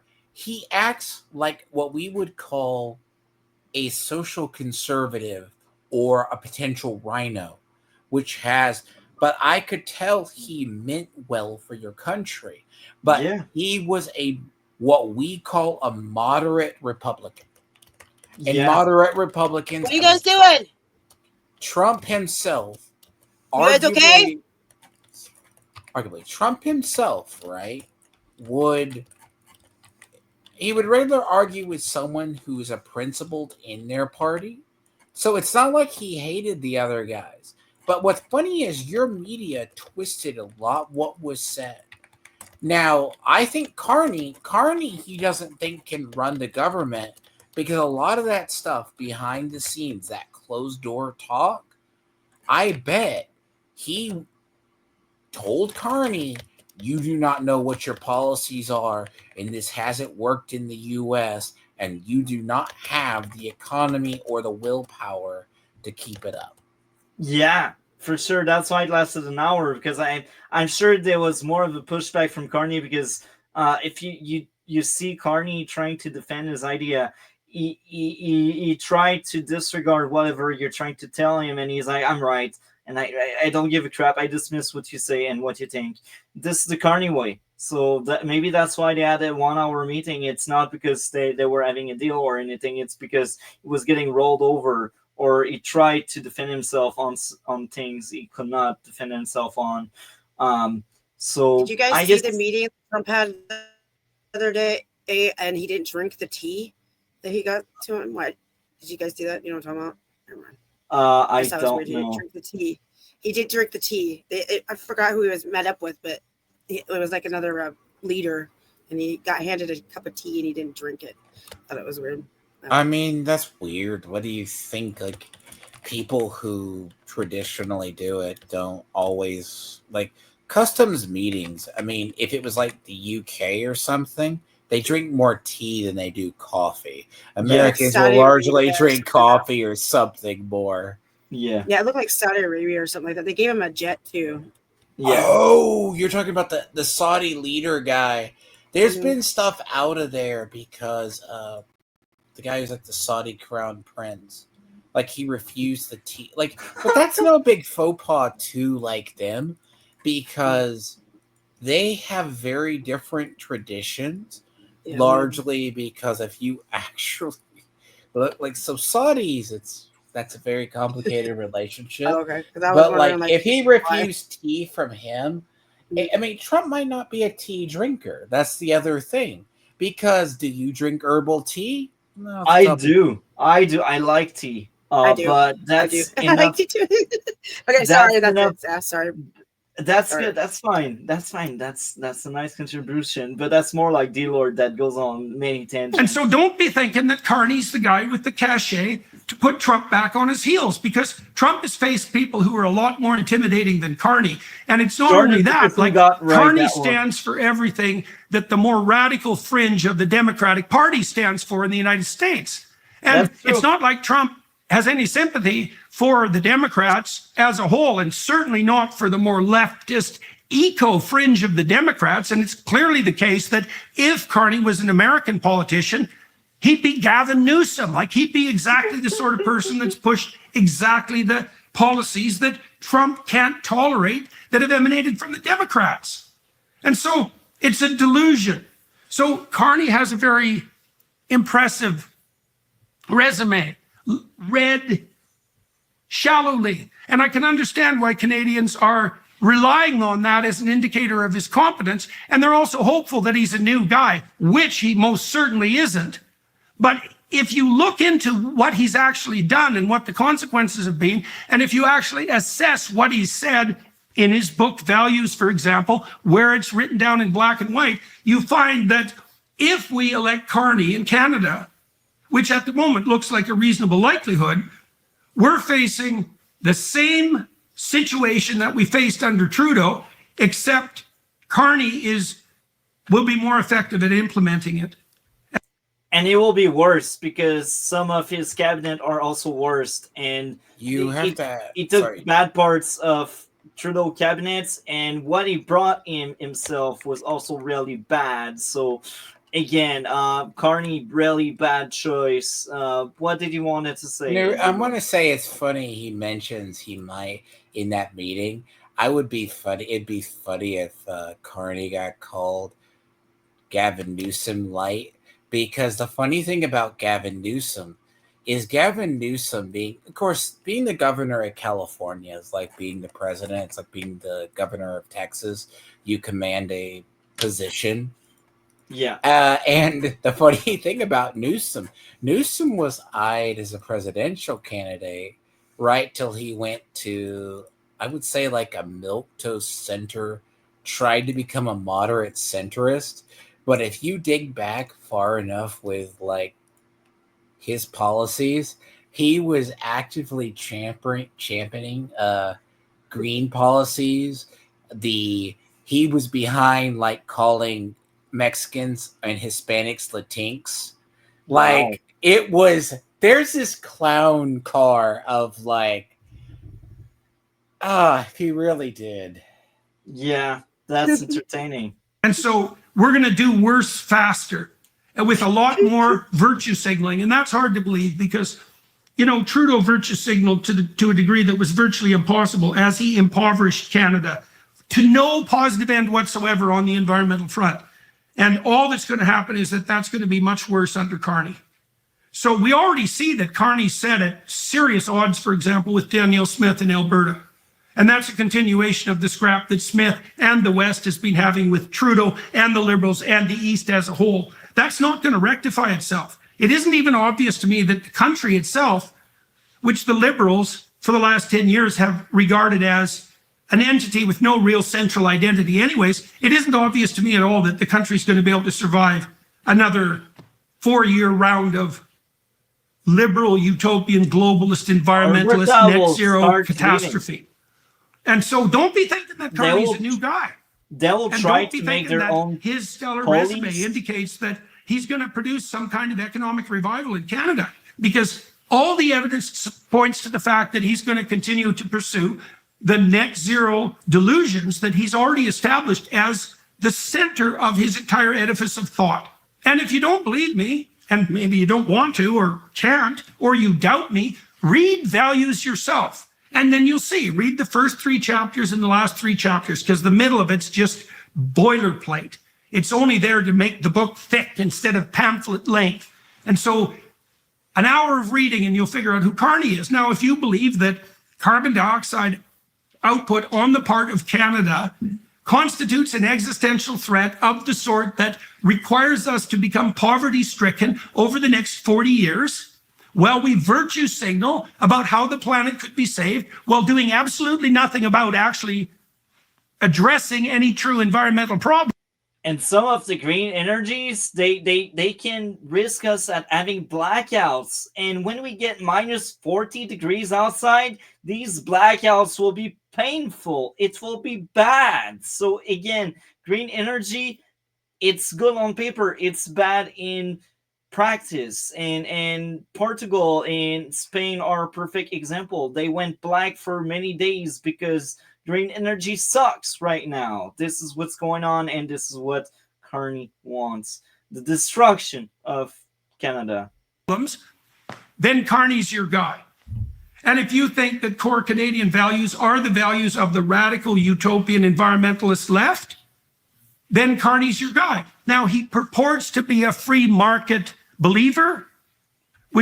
But that's a lie, because he wants control over the market.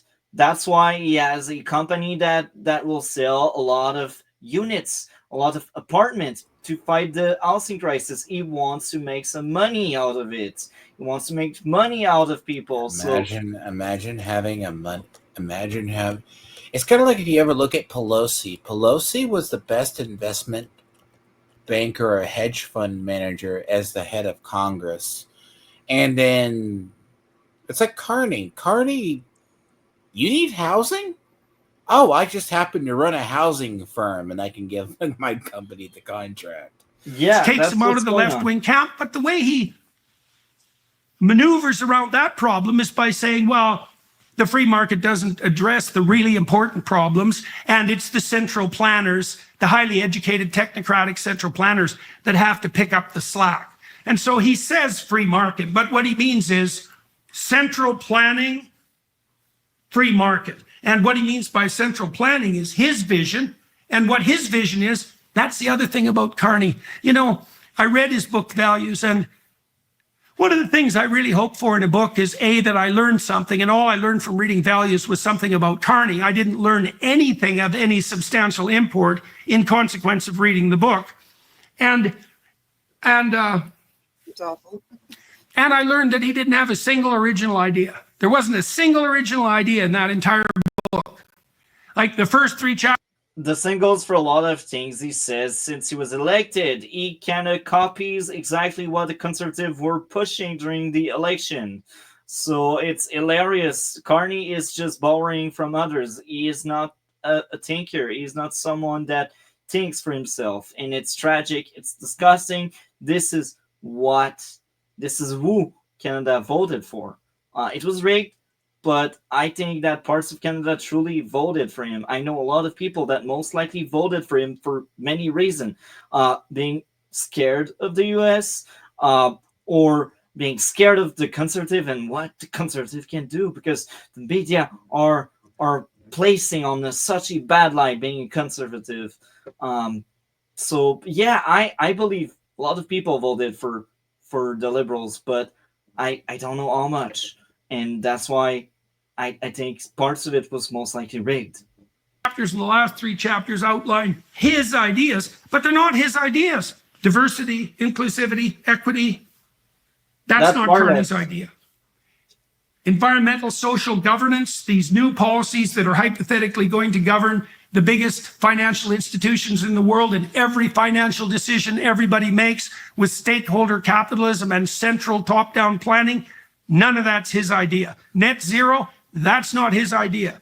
And Carney had the opportunity in Values to put forward a platform of ideas, because he could have said, well, here's the problem with the fossil fuel economy, and it's leading us into this carbon dioxide catastrophe. And here's an absolutely detailed industrial plan for how Canada could move itself forward, own its own technology, develop a new industrial base that was renewable. Here's the detailed proposals, and here's the vision. Here's the proof of concept. There's none of that in this book. There's hand-waving about how the magical new renewable economy, and he has the gall to talk about hydrogen, which is like the most appalling proposition possible. No one takes the idea of a hydrogen economy seriously, certainly not in the next few decades. There's no ideas and Values except DEI, ESG, and net zero, and those aren't his ideas. And worse than that, they're like the worst ideas of the last 20 years, and they're already outdated. So let's talk about that for a minute. So it was true that Carney took a leadership role as the UN climate envoy, and it was true that he organized like 400 of the world's biggest financial institutions to pursue what's essentially a net zero agenda. And that happened, let's say, roughly 5 years ago. Okay. And a lot of people that voted for him, they don't know that, because all they know Carney is he is a banker, and that's all they sold Carney. He is a banker. He knows number. There's a crisis. He will fight the crisis. But then you take a look at the interviews. The guy lies all the time. The guy is not a politician at all. He is laughable. He is even worse when it comes to negotiating and trying to get a deal out of someone, like with the interview he had with Trump.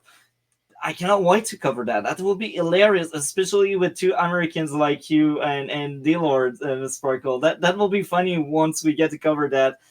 Just your reaction to Trump just steamrolling the guy. That's a big teaser for the future. But I'm not really too shocked by it because Trump has this tendency with foreign leaders, like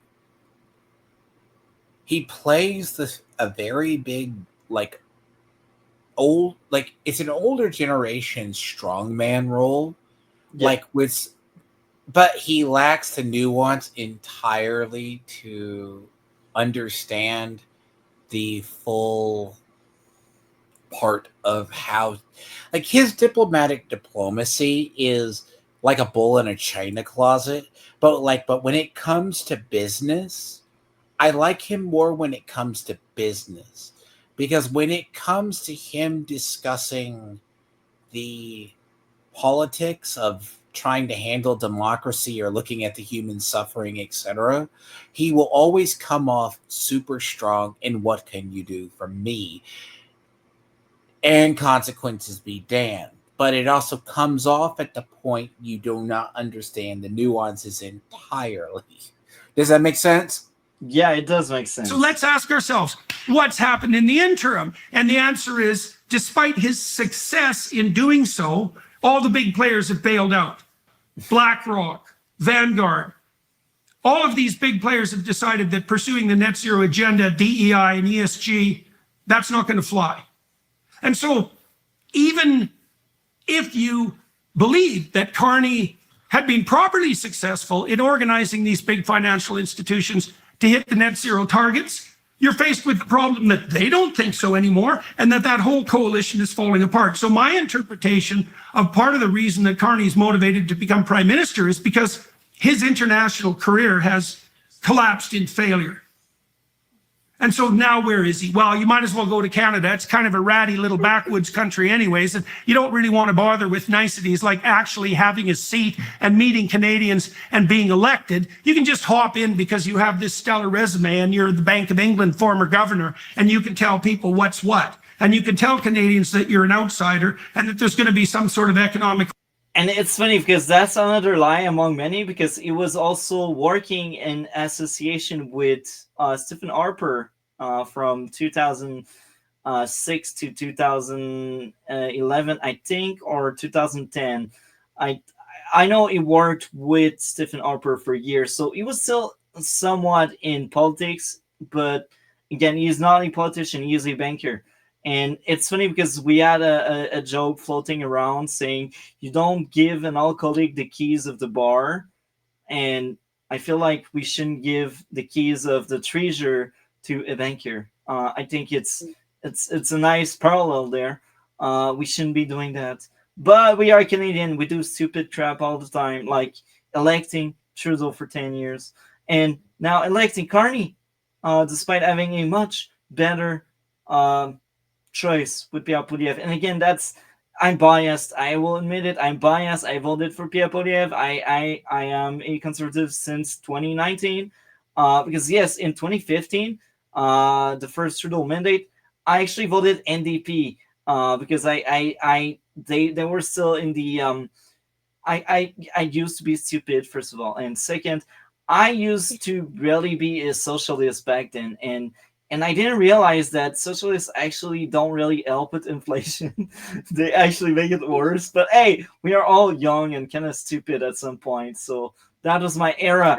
I was never a liberal in the first place. I was either NDP or conservative. And again, I think from now on, I will remain a conservative, except if the platform becomes a disaster, then it will be different. But we cannot be worse than a liberal, because now the liberal are far left, and this is what's going on here. Revolution, and you can do that while lying about your actual goals, which are net zero, or failing to explain how you made such a cataclysmic mistake. And you're going to do that because you are a complete bloody failure on the international front, and that's embarrassing, and it's going to become stark bloody obvious in the next 5 years. And then I would say, as I already said, that if that wasn't the case, then Carney would let Canadians get to know who the hell he is, and he wouldn't have called a snap election that will unfold in virtually no time. And I might also say he would have agreed to come on this damn podcast as well, because I offered him that opportunity, because I could be sitting here talking to him, And his staff was reasonably polite in their insistence that they couldn't find the time. But I'd also like.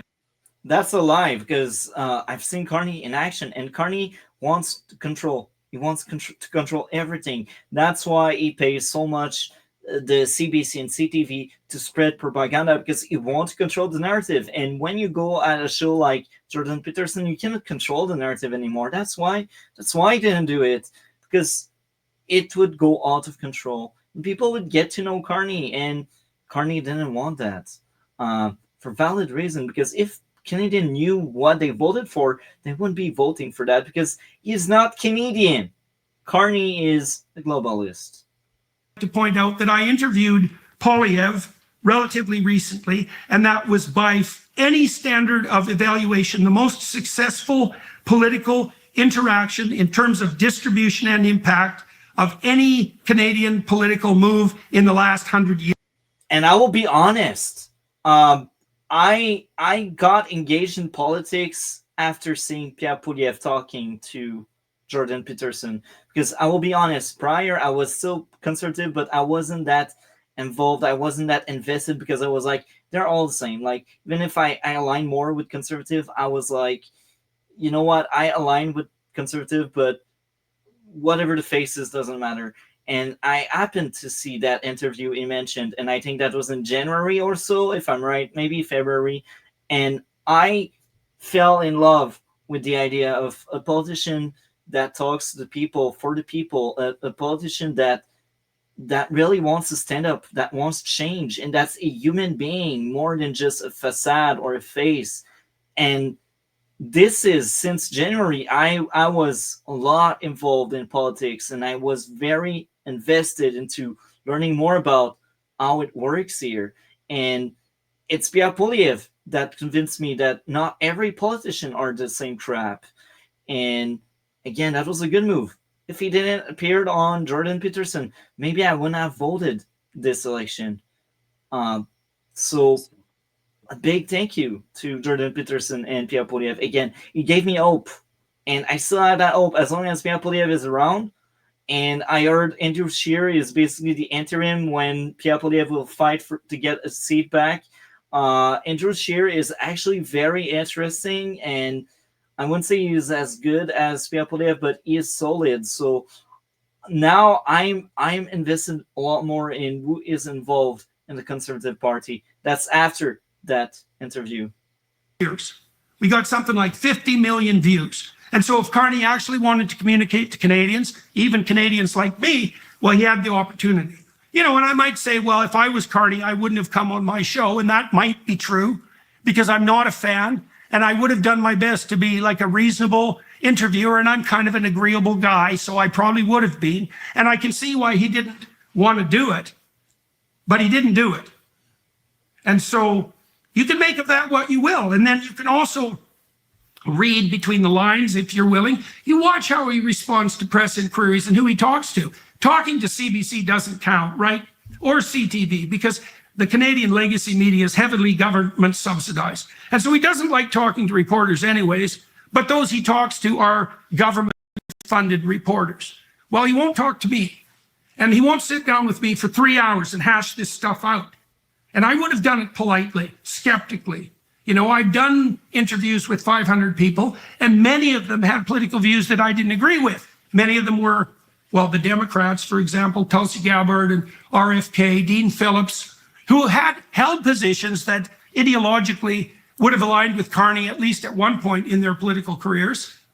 And so that opportunity was open to him, and he didn't take it. And so instead, I'm talking to you directly about who Mark Carney is and trying to walk you through what I've concluded. You know, I've done as much studying as I could in the last couple of months, including reading his book twice and talking to formidable people in Canada about what they think, and my connections in the UK, trying to get a handle on this guy and evaluating his policies in light of what I know about the UK and about Germany and about the net zero catastrophe, and in light of what I know from talking extensively to people like Bjorn Lomborg and other people who are, Richard Lindbergh, for example, who are stellar scientific critics of the entire net zero apocalypse game.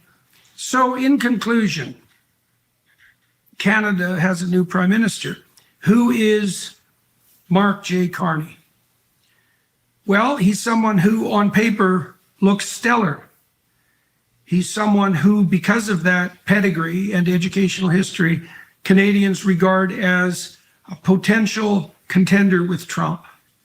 What do we conclude if we look more deeply into what those claims truly mean? Well, if we do an analysis of Carney's career and his writings, what we find is that he believes that there is no more important existential issue facing mankind and Canadians than the apocalypse that's impending because of carbon dioxide overproduction.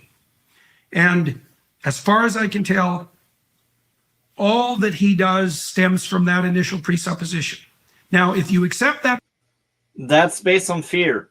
Most of the political platform and the slogans and all the liberals had to offer in 2025 was, we are scared, we are afraid, and we will vote in fear. And this, I think this reflects very well the liberal mindset in Canada. And I think we heard enough. Any closing thoughts on what we covered today, Ms. Sparkle? No? I think he's a coward for not doing the interview. I think that it shows what kind of person he is, and I think it was a bad look. But now he's the boss now, so I guess it doesn't matter. And Canada is doomed. So, D-Lord, do you have any closing thoughts on what we went over? No, a lot of what you're saying is already the end stages of stuff that was already tried here in the U.S. and other parts of the world. Because Sorter, right, even though he's Greek, kind of sees in the European perspective of stuff. Because how much does, if you look at something, does things get rubber stamped? Okay? Like, that's something you have to think about in turn. Because a lot of what you're seeing is it's easier for them to actually do. Because, like, in your country, it's a lot easier. You already have the quote-unquote social conditioning. You already have the groundwork. U.S. is still largely open, except in certain areas. The only casualties of, I'm going to say, the war on culture we have here, or the liberals won, it's New York and California. But New York has a better chance to pull back. Californians could pull back if they could embrace even minorly conservative. Like the last election in California, we thought California is largely lost. A central part of the state voted for Trump. Now, that's not always a good indicator, because Colorado, enough Democrats moved to that state to turn it from a purple state into a permanent Democrat state. Now, largely what you're seeing is we have still enough of a pushback. Canada still has enough of traditional liberalism, but true conservatism is probably not all going to be like nationalistic tendencies will show up in Canada for you, because Carney still is continuing what is, quote, the globalist side. But what you're seeing is the recursion of nationalistic stuff first. That also means, by proxy, Canada first, whatever nation you're part of first. You need to make your nation independent enough that you don't need the global support. You can do a lot of stuff in your nation. This is something where you guys will have to find the balance. You're always going to have the deeply social conservative side of your country. At best, you'll get to milquetoast rhino style conservatism. But you're still going to have to balance out the decades and decades where the social services and what the state does is built into your system and built into your generations. You cannot just pull that back. Yeah. And that was a nice talk. So we are going to the outro. What do you have going on your end of the internet, Miss Sparkle? Just I've been joining a lot of people's streams, and pretty soon I will stop being a chicken and do my own stream. That's I it. cannot wait. Let me know when and if I'm available. I can up in. What Yeah, about you, D Lord? Of course. I have Doom the Dark Ages tomorrow starts for me. Hopefully it doesn't deal with every single bug and imaginable, because apparently for the game is the game either runs very stellar with occasionally few crashes, or can be like Moist Critical in them and the game crashes repeatedly. So I'll find out. So that's tomorrow. Doom the Dark Ages starts on the 15th. So that'd be You've been having a lot of people watching your streams lately, I've noticed. I know. Yeah, like 21 Apparently, one of Tony's controlled Karens tried to say I was farming clout off of a frog. No, Interesting. but no. All in all, oh, by the way, What do you mean? Multi, put Alien Earth on your to watch list in the fall. August is when that's going to so start. many things. They were like, Oh my! I'm flooded by stuff. You're uptight. I'll watch it with you. I'll watch it with you. Speaking of flooded, tomorrow we will react to another chunk of the Nintendo Direct we started covering like 2 months ago now. I'm just flooded by content and life in general. I'm so occupied lately with the girlfriend and the work Girlfriend. and the So movies. Yeah, she's amazing.